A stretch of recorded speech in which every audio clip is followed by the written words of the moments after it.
तो दोस्तों, स्वागत है आपका आपके अपने यूट्यूब चैनल एग्जाम पॉइंट पर। मैं रोज की तरह आज फिर 28 अगस्त 2025 का करंट्स अफेयर लेकर आया हूँ।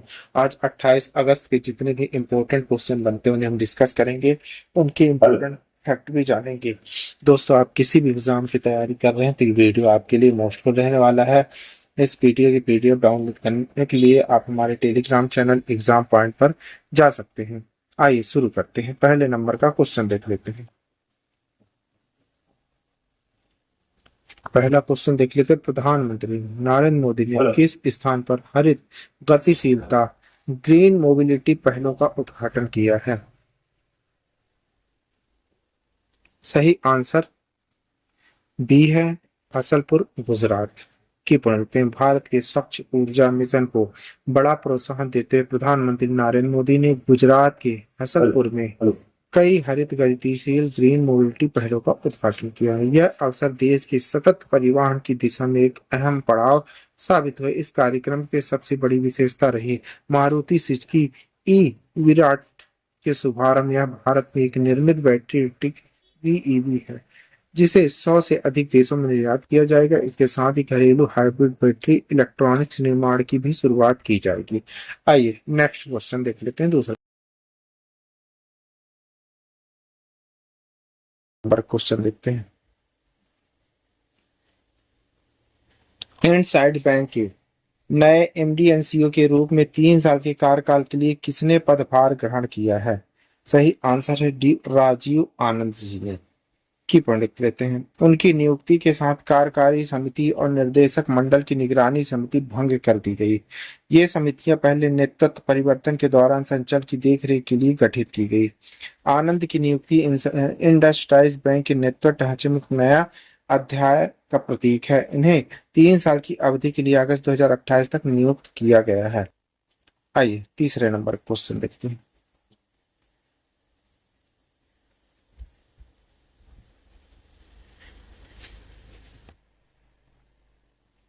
चानू ने राष्ट्रमंडल चैंपियनशिप स्नैच में कितने किलोग्राम का भार उठाया है?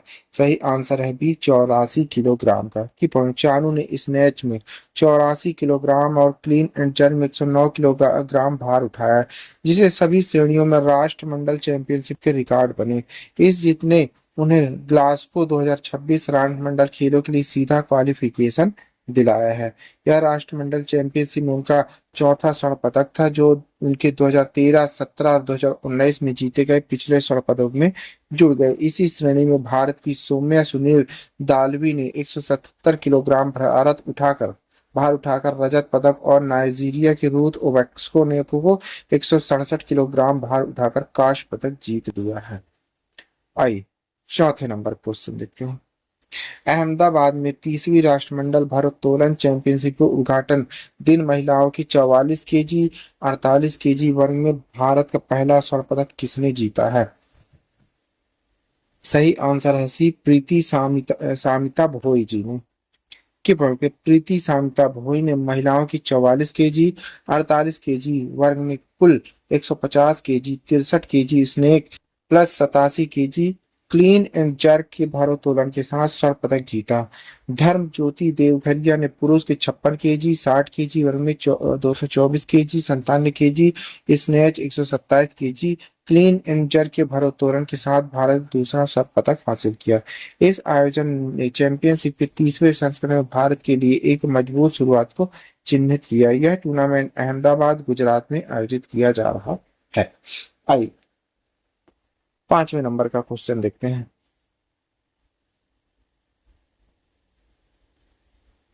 कजाकिस्तान ने सिमकेट में 16वीं एशियाई शूटिंग चैंपियनशिप में 25 मीटर पिस्टल जूनियर व्यक्तिगत स्पर्धा में स्वर्ण पदक किस भारतीय निशानेबाज ने जीता है? सही आंसर है सी, पायल खत्री जी ने। की पढ़ते पायल खत्री ने 25 मीटर पिस्टल जूनियर व्यक्तिगत स्पर्धा में स्वर्ण पदक जीता। नाम्या कपूर ने रजत पदक हासिल किया, जबकि तेजस्वी ने इसी स्वर्ण में कांस्य पदक जीता। तीनों ने मिलकर 25 मीटर पिस्टल जूनियर वर्ग में टीम स्वर्ण भी जीत लिया। ट्रैम्प स्पर्धाओं में भी भारत का दबदबा जारी रहा। नीरू धाड़ा महिला स्वर्ण, आसिमा अहलवत महिला कांस्य और भावनीश विद्युत पूर्व रजत। आइए छठे नंबर का क्वेश्चन देख लेते हैं। किस शहर ने फिक्की और भारतीय स्टेट बैंक संघ द्वारा संयुक्त रूप से आयोजित चार्टिंग न्यू फ्राटिक पर 2 दिवसीय IFBI PAC बैंकिंग सम्मेलन की मेजबानी की है? सही आंसर है बी, मुंबई में। की पॉइंट देख लेते हैं। आरबीआई गवर्नर संजय मल्होत्रा ने सम्मेलन को संबोधित करते हुए कहा कि भारत विश्व की तीसरी सबसे बड़ी अर्थव्यवस्था बनने की ओर अग्रसर है। उन्होंने लगातार व्यापार विवादों और भू राजनीतिक तनाव जैसी वैश्विक चुनौतियों पर प्रकाश डाला। उन्होंने एक प्रस्तावित विनियामक समीक्षा प्रकोष्ठ की घोषणा की जो प्रत्येक 5-7 वर्ष में एक बार विनियमों की समीक्षा करेगा। उन्होंने इस बात पर जोर दिया कि भारत को मूल्य स्थिरता, विकास को बनाए रखते हुए समृद्ध भारत बनने की दिशा में काम करना चाहिए। आइए 7वें नंबर का क्वेश्चन देखते हैं।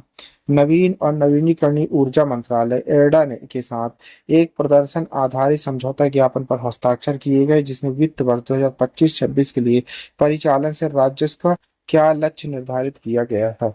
सही आंसर है बी, 8200 करोड़ रुपए की सरकार ने वित्त वर्ष 2025-26 के लिए इरेडा के लिए परिचालन से राजस्व का लक्ष्य 8200 करोड़ निर्धारित किया।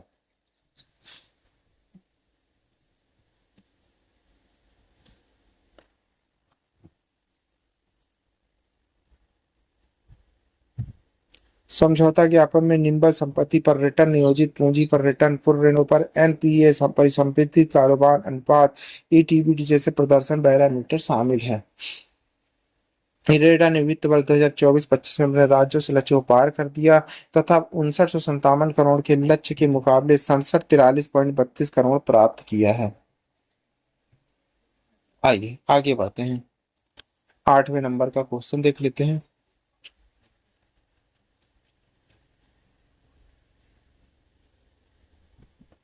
प्रधानमंत्री नरेंद्र मोदी ने किस शहर के कोलर कोलाडल धाम मैदान में 5400 करोड़ रुपए से अधिक की विकास परियोजनाओं का विकास उद्घाटन शिलान्यास किया है? सही आंसर है बी, अहमदाबाद गुजरात में। की पॉइंट, प्रधानमंत्री ने हर परिस्थिति में किसानों, पशुपालनों और छोटे उद्यमियों के हितों की रक्षा करने पर जोर दिया। उन्होंने शहरी गरीबों के जीवन को आसान बनाने की सरकार की प्राथमिकता पर प्रकाश डाला।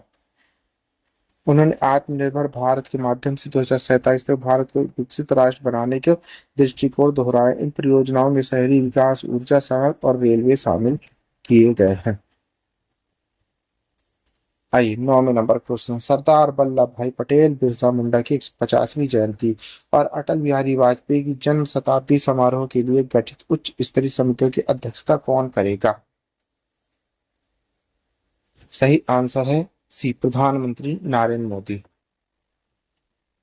की पॉइंट लिखते हैं। समितियां योजनाओं को मंजूरी देगी, पर्यवेक्षण करेगी, राष्ट्रव्यापी स्मरणोत्सव समूह का मार्गदर्शन करेगी। सरदार वल्लभ भाई पटेल 31 अक्टूबर 1875 भारत के लौह पुरुष, 565 रियासतों को भारत संघ में मिलाया गया। बिरसा मुंडा 15 नवंबर 1875 एक आदिवासी आइकन थे जिन्होंने ब्रिटिश उपनिवेशिक उत्पीड़न के खिलाफ उलगुलान आंदोलन का नेतृत्व किया। आदिवासी समुदाय उन्हें भगवान के रूप में पूजा करते। अटल बिहारी वाजपेयी 25 सितंबर 1924 भारत रत्न सम्मानित 3 बार प्रधानमंत्री हैं। उनकी जयंती सुशासन दिवस के रूप में मनाई जाती है।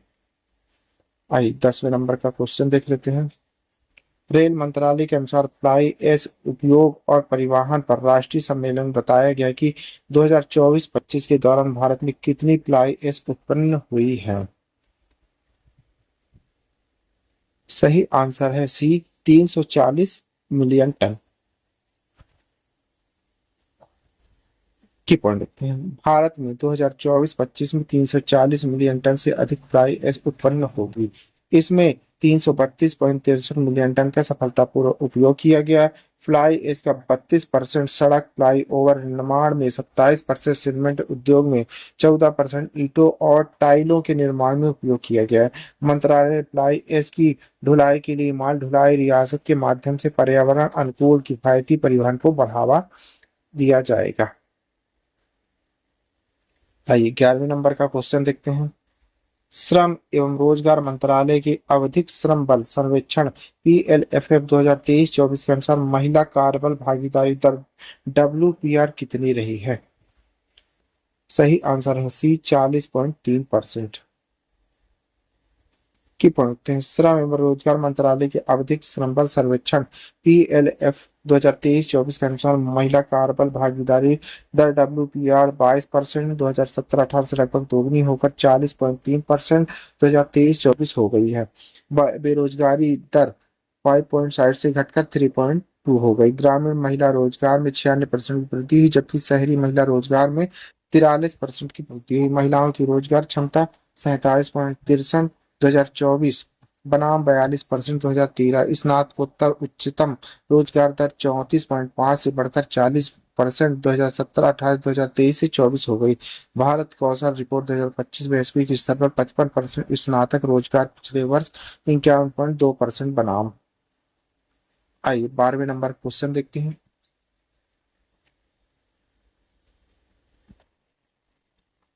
सरकारी ई मार्केट प्लेस चीन ने शुरुआत के बाद से अब तक कितने करोड़ रुपए का संचयी सकल वस्तु मूल्य GMV पार कर लिया है? सही आंसर है सी 15 लाख करोड़। की सरकारी ई मार्केट प्लेस जेम ने 2016 में शुरुआत की बाद से अब तक कुल 15 लाख करोड़ का संचयी सकल वस्तु जेम पार कर लिया। यह उपलब्धि भारत की पारदर्शी दक्ष समावेशी सार्वजनिक खरीद व्यवस्था की दिशा में बड़ी छलांग है। पिछले 9 वर्षों में जेम एक ऐसा डिजिटल मंच बना चुका है जो सरकारी विभागों, सूक्ष्म एवं लघु उद्योगों, स्टार्टअप, महिला नेतृत्व वाले व्यवसाय, अनुसूचित जाति जनजाति आधारित उद्यमों, स्वयं सहायता SHGS से जोड़ता है। आइए 13 नंबर क्वेश्चन देखते हैं। भारतीय नौसेना को किन 2 उन्नत स्टील फ्रिगेट को कमीशन करने की घोषणा की गई है? सही आंसर है B INS Udaygiri, INS Himgiri.